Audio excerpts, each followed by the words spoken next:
मिजाज इस्लामी हो। अगर आप अपने बच्चों को कॉन्वेंट स्कूलों में पढ़ाते हैं, ईसाई स्कूलों में पढ़ाते हैं, मॉडर्न स्कूलों में पढ़ाते हैं, तो फ़कत वो वहाँ जो असरी तालीम है वो हो सकती है, दीनी मिजाज नहीं मिल सकता है। फिर 10 साल के बाद आपका बच्चा एक ईसाई माहौल में, ऐसी तहजीब में परवान चढ़ता है कि वो इस्लाम को एक बेगाना समझने लगता है। इस्लाम से बस उतना ही ताल्लुक़ रह जाता है जैसे किसी त्यौहार में उसने शिरकत कर ली। तो इसके लिए बड़ी तादाद में हमें स्कूल कायम करने की ज़रूरत है। मदरसों में इस वक्त 2.5% बच्चे आ रहे हैं, 97.5% बच्चे स्कूलों, कॉलेजों, यूनिवर्सिटी का रुख कर रहे हैं, और अब ये तादाद और भी कम होने लगी है। तो क्या ये 97.5% लादीन हो जाएं, मजहब से इनका ताल्लुक बाकी न रहे? क्या इसके लिए हमें कुछ सोचना नहीं होगा? 2.5% पे सारी मेहनत करके अपनी तवानाई खत्म कर देते हैं। 97.5% को दीन पर कायम करने के लिए हमने क्या काम किया है? तो जो भी मदारिस के जिम्मेदारान है, सरपरस्त हैं या साहिब हैसियत लोग हैं, उनसे गुजारिश करूंगा जहां आप मदरसा चलाते हैं वह साथ में अरबिक इंग्लिश मीडियम स्कूल भी चला जाए। ये राह सुलूक का मिशन है, हजरत का मिशन है। अरबिक इंग्लिश मीडियम स्कूल, हर गांव में एक अरबिक इंग्लिश मीडियम स्कूल होना चाहिए। उसमें ज़्यादा खर्च भी नहीं है, हॉस्टल का सिस्टम रखने की ज़रूरत नहीं है। कम खर्च में बगैर चंदा किए हुए आप ये काम कर सकते हैं। और अगर पढ़े लिखे सालिकीन इसी तरफ तवज्जो करें तो उनके इनकम का जरिया भी बन सकता है, उनका जरिए माश भी बन सकता है।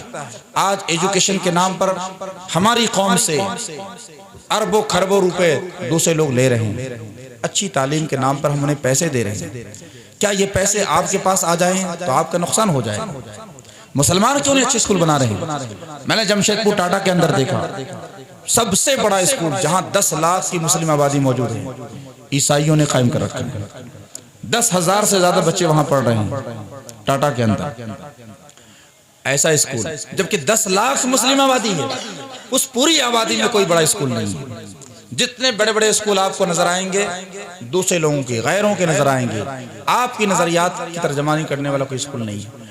तो बहुत बड़ा प्लेटफॉर्म है स्कूल। अगर हम दीनी मिजाज के साथ स्कूल में बच्चों को पढ़ाते हैं तो पूरा आलिम ना बने, लेकिन वो मुसलमान तो बाकी रहेगा। ये बहुत बड़ा तबलीग का प्लेटफॉर्म है, और यही बच्चे स्कूलों से यूनिवर्सिटी कॉलेज में जाते हैं और दहरिया बन जाते हैं, दीन से दूर चले जाते हैं, और बाद में सल्फी देवबंदी वहां भी उनको उठा के गैर मुक़ल्लिद तबलीगी बना दे जी। हाँ, और अब तो हालात ये हैं कि इर्तिदाद की तरफ एक इमाम ने बताइए गैर मुस्लिम हो गया। आज हमारी बच्चियां जो स्कूलों में पढ़ रही हैं, कॉलेजों में, उनको मोहब्बत के नाम पे लोग करीब करते हैं, हत्ता कि उनको शादी कर लेते हैं, फिर वो अपने मजहब से फिर जाती है। औरतों के अंदर, खवातीन के अंदर इर्तिदाद का सिलसिला बढ़ गया है। खुद हिंदुस्तान के अंदर तहजीब हमारी खत्म की जा रही है, और हम अपनी तहजीब का सौदा करते चले जा रहे हैं, अपने बच्चों को उनके स्कूलों में डाल रहे हैं। अगर आप चाहते हैं कि आपकी आने वाली नस्ल बाकी रहे तो इसके लिए सोचना पड़ेगा आपको। मुसलमान मुर्तद हो रहे हैं, शादी के नाम पे लड़कियां मुर्तद हो रही हैं। ये नतीजा इसलिए कि हमारे पास अच्छे स्कूल नहीं पढ़ने के लिए। आप लोग जब यहाँ से उठें तो ये अज़्म लेकर उठें कि हमें अपनी सतह पर स्कूल कायम करना है। स्कूल बहुत बड़ा प्लेटफॉर्म है अपने नजरियात की तबलीग के लिए।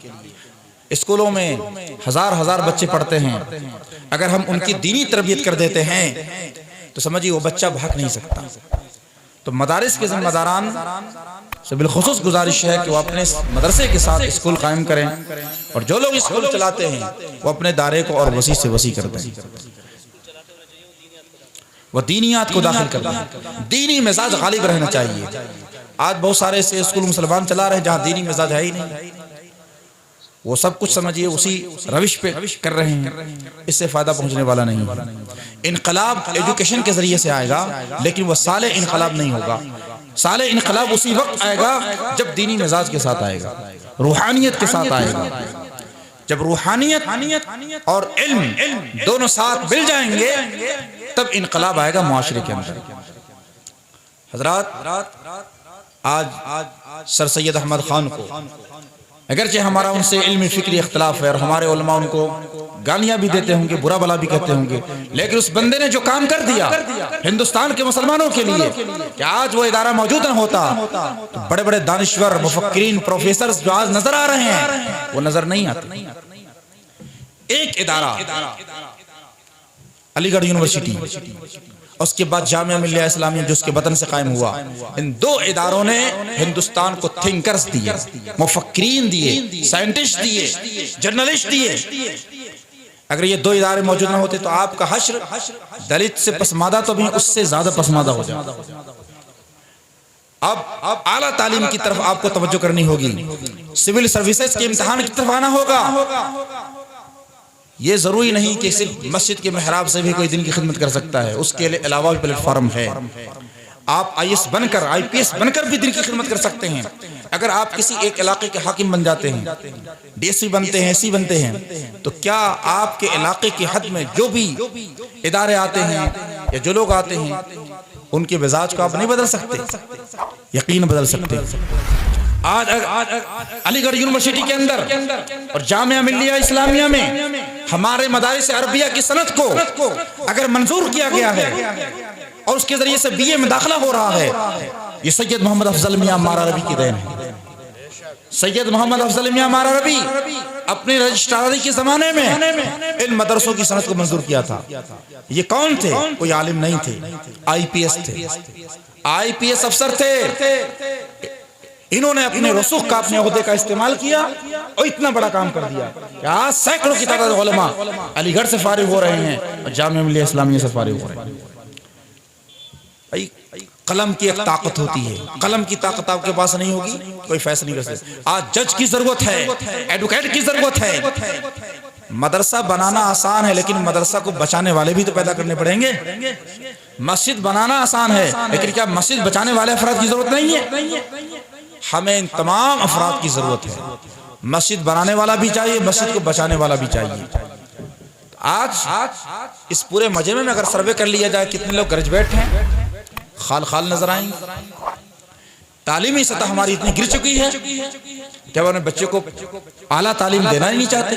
खास तौर से पब्लिक सर्विस की सेक्टर में हमारे अफराद मौजूद नहीं हैं। अपने बच्चों को सिविल सर्विसेज के इम्तिहान दिलाइए, नेट का एग्जाम दिलाइए, आला तालीम दिलाइए, इससे आप तरक्की कर सकेंगे। पुलिस डिपार्टमेंट में अपने बच्चों को भेजें, इससे हमारी मईशत भी मजबूत होगी और हमारी कौम भी मजबूत होगी। जो आज करप्शन हो रहा है, भ्रष्टाचार हो रहा है, इसके खिलाफ कौन आवाज बुलंद करेगा? इंसाफ पसंद लोग ही बुलंद कर सकते हैं।